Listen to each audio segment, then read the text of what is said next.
All right, everyone. I've got a couple of articles that some people have sent me, and I want to go through them.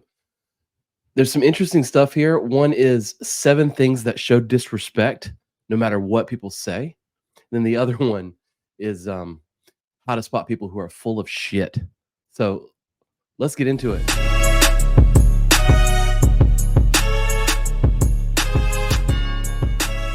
Welcome to the Warrior Mindset Podcast. We're your guide as you make your way through life, getting better 1% every day. We believe that life is lived and true victory won through adversity. Nothing easy is ever worth it. We believe in the warrior ethos and support those that choose to walk that path. Let's take a look at some of these 7 things people do that show disrespect, no matter what they say. Uh, Adam, thank you for sending this article. It was really good, and a lot of these, I have to say, get under my skin, and some of these I'm probably guilty of. So I want to just start with that. That says like, man, I've probably done some of these, and if I have, I'm trying not to be a hypocrite. Uh, these are things that I'm working on, but I don't do them all the time. I would say that I probably have done some of these, and not on purpose. But all right, let's take a look at this. This article that was sent: 7 things people do that show disrespect, no matter what they say. The concept here is that disrespect ruins relationships, by Victor Mong. It's pretty good. Got over 2,500 claps and some comments. Um, Yeah, so disrespect is damaging to healthy human interactions, and I think that that is definitely for sure.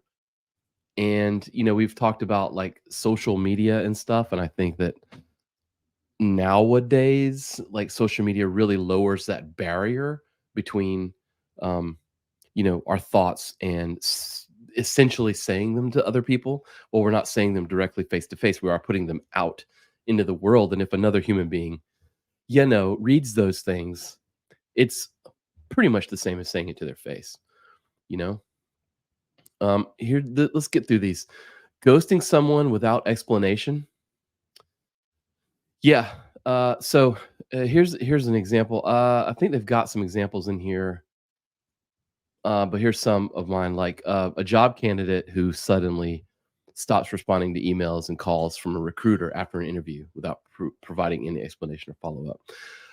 I've had this happen a few times myself, um, with potential interns where they've clearly found something better, I guess, and you just never hear from them again, even though you'd been building us a small relationship or whatever. I've also had this happen at in my coaching practice and in my martial arts practice where I'm teaching people, and they will spend up to 2 to 3 years training with me, and then just essentially, put up this wall and just never message you again. And that's really hard to take and stomach. It's just not fun. Wasting other people's time, arriving late to meetings or appointments consistently, causing others to wait unnecessarily, and disrupting, can't get that word out, disrupting productivity. That is a big one.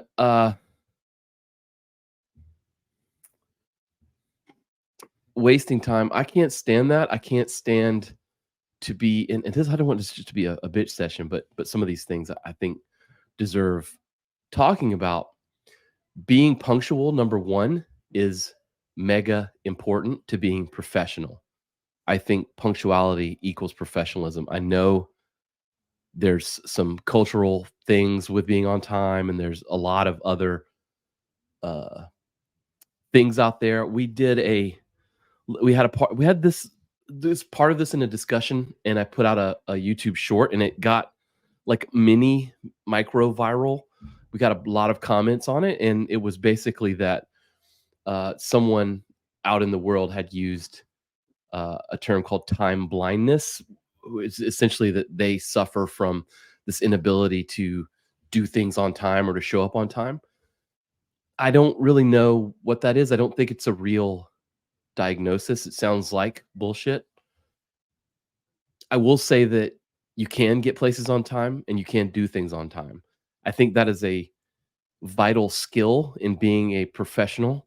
It is a vital skill in being an adult, and you may not want to hear that, and I may be offending you, and I don't want to make you mad at me necessarily, but if you need to hear it, you need to hear it. It is an important thing, and you should know that people do take it seriously when you're late to things. People, it does bother people. And something else I've learned is that the person who says, "Oh, it doesn't matter," out loud, it actually matters because in their head they're thinking how much it matters. Again, you may not want to hear that, but that is the truth. This other one here, constantly interrupting when someone is still speaking. An example might be one that I just experienced not recently during a team brainstorming session, consistently cutting off others while they're sharing their ideas uh, and hindering collaboration, stifling creativity in the discussion somehow.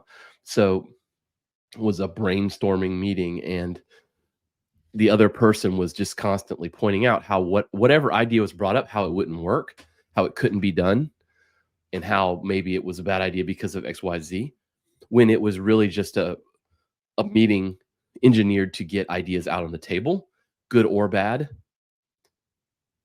which is often the point in some brainstorming meetings.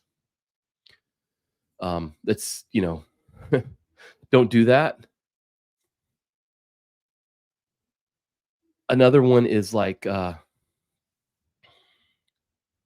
you ever, and I'm probably guilty of this too. Have you ever talking to someone who maybe they may be flustered or tired or just this is how they are or whatever, but they start to say something and then you wind up finishing that statement for them? That's pretty annoying. I know I've done that. That is actually something I'm working on personally. I hope I don't do it a lot. If I do, tell me. I don't want to, but that is one that we should probably be careful of. That probably makes people pretty angry, and that's one of those that they will say it doesn't matter, but it really does. Another one, giving backhanded compliments. They've got some good examples here. Backhanded compliments. So, here's some examples. You're good at this, considering your lack of experience.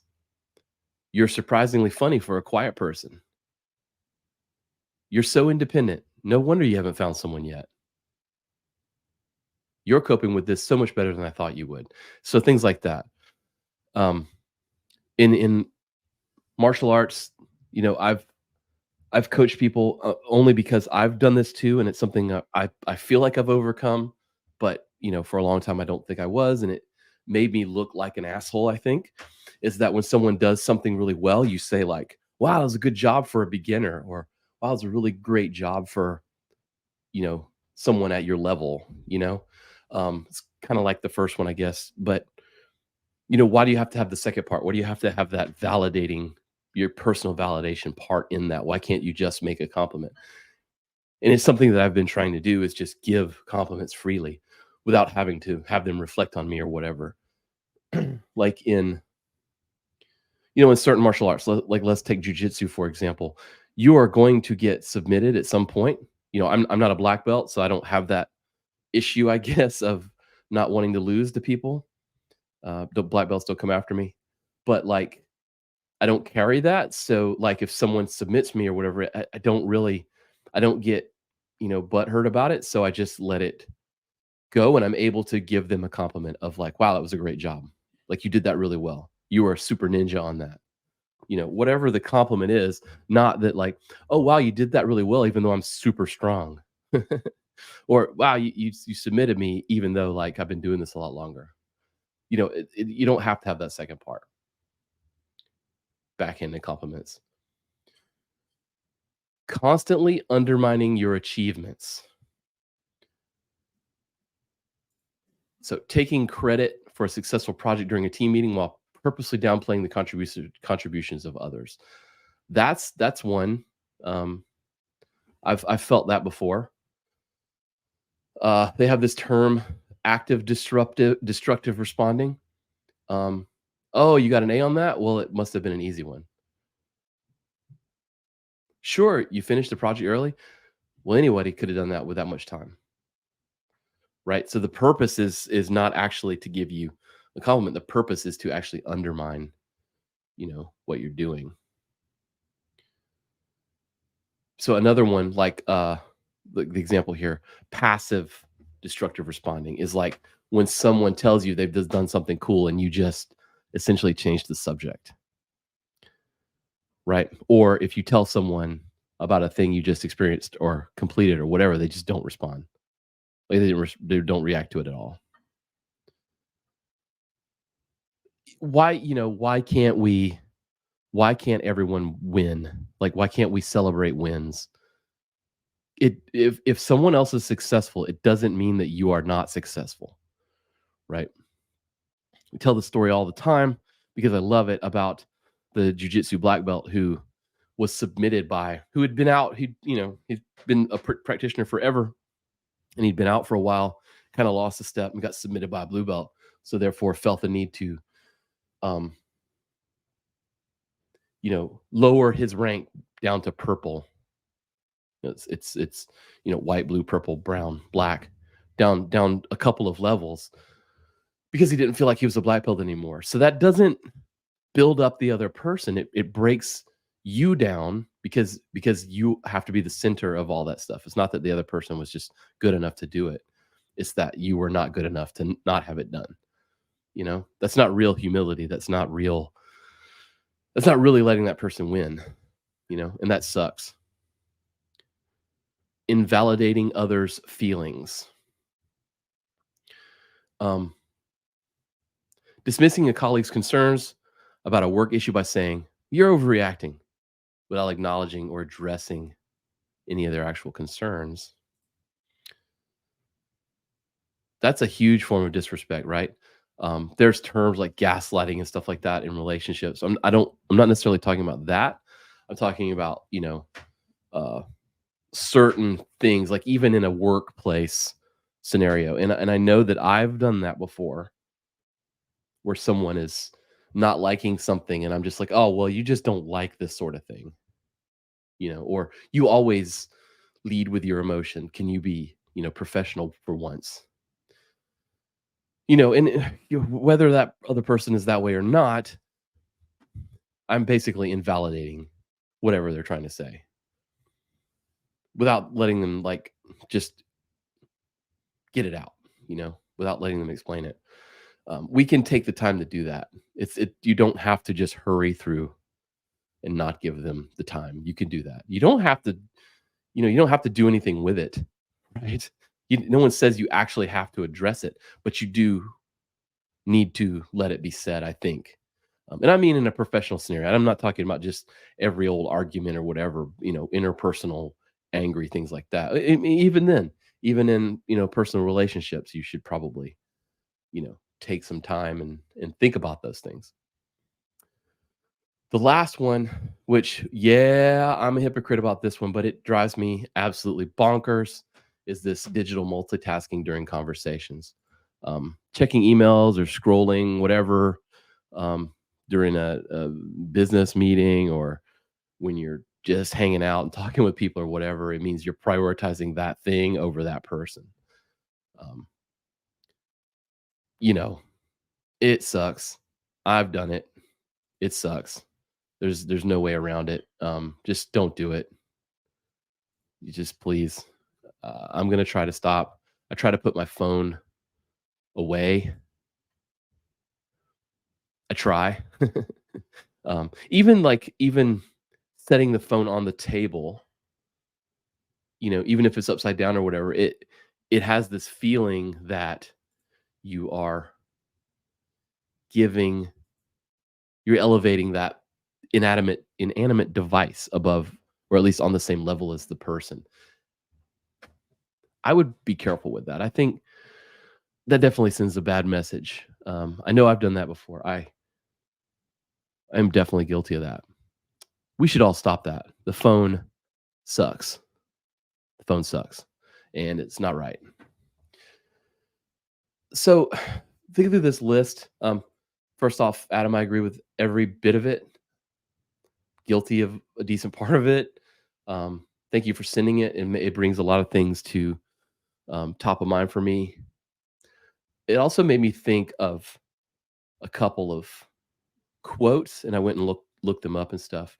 Um, the first one, I don't really know who to attribute it to. I looked it up, I couldn't find, but I'm just going to attribute it to Mark Divine, which is where I first heard it. Coach Divine.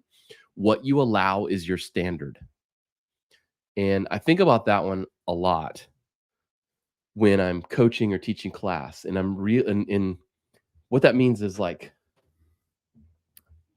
the behaviors you allow from other people into your life or your whatever you're doing is your standard. You are allowing it to happen first and foremost, but secondly, you are also telling others that I'm allowing this to happen. Everyone sees it, everyone knows, and everyone sees you accepting it.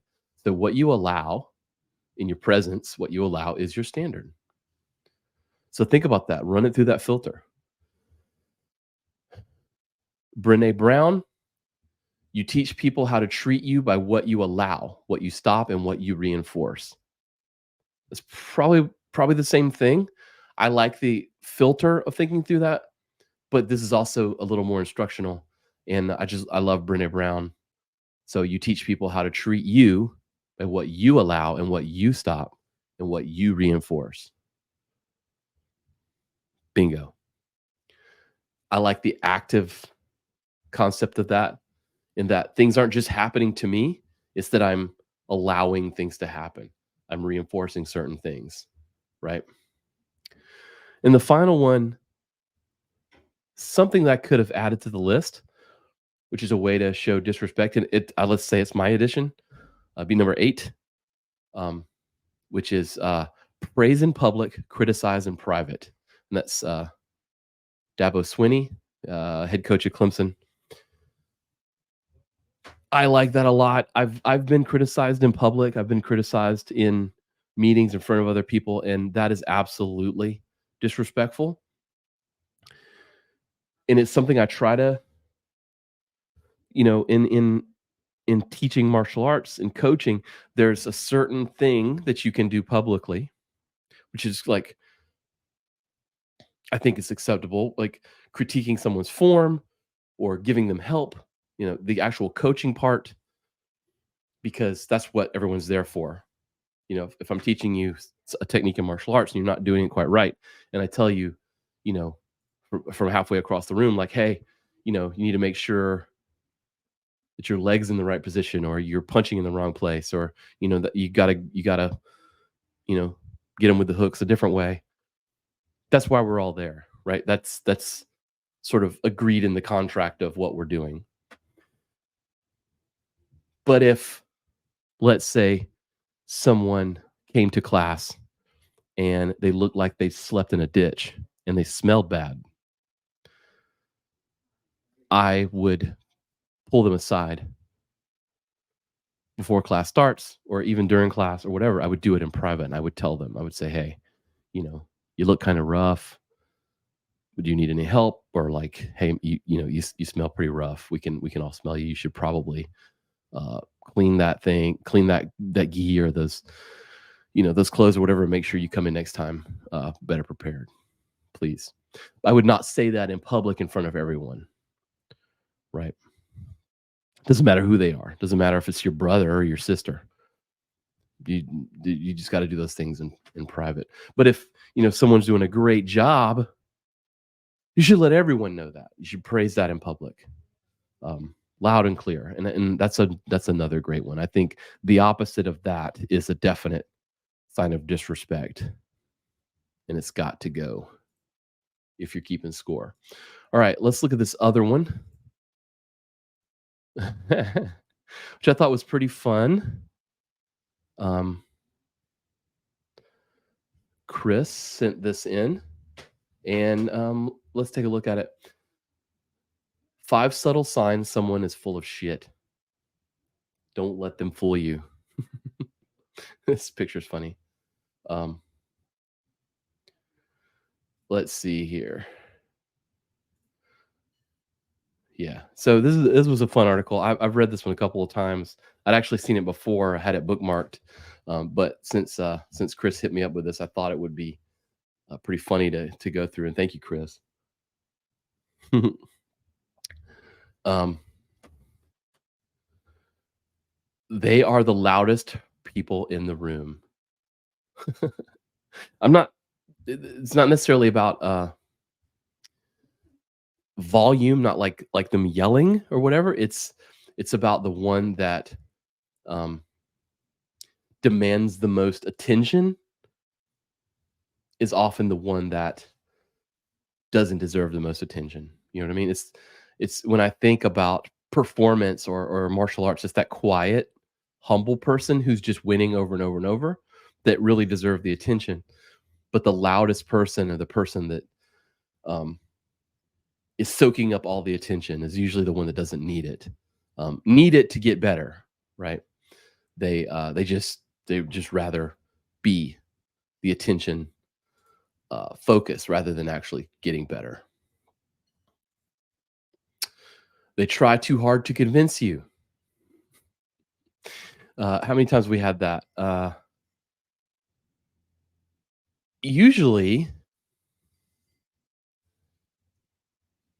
Usually, it's kind of like a sales thing, right?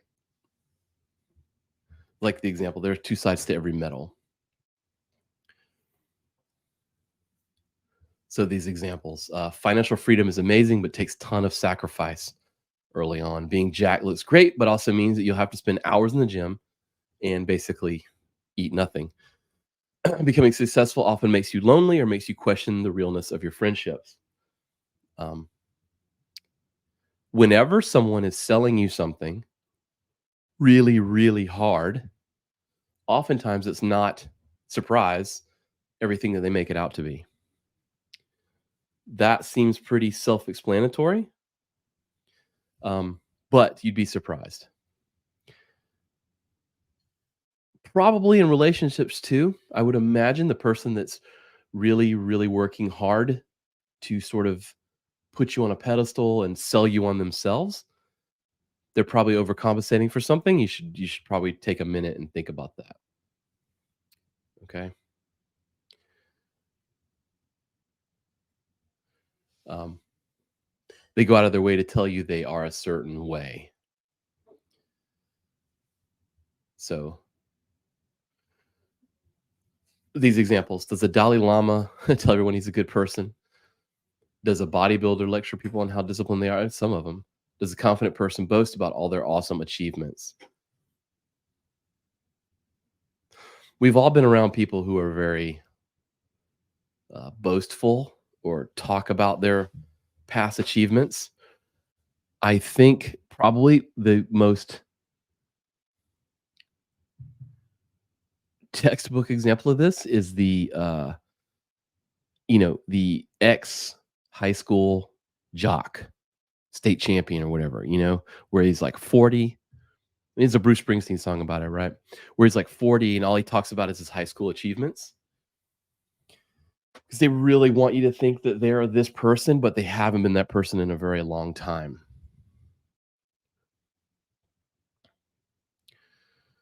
If someone is telling you about how humble they are, that in and of itself is probably not humility. Just things to pay attention to. They're all talk and no walk. They talk the talk, but have no evidence of walking the walk.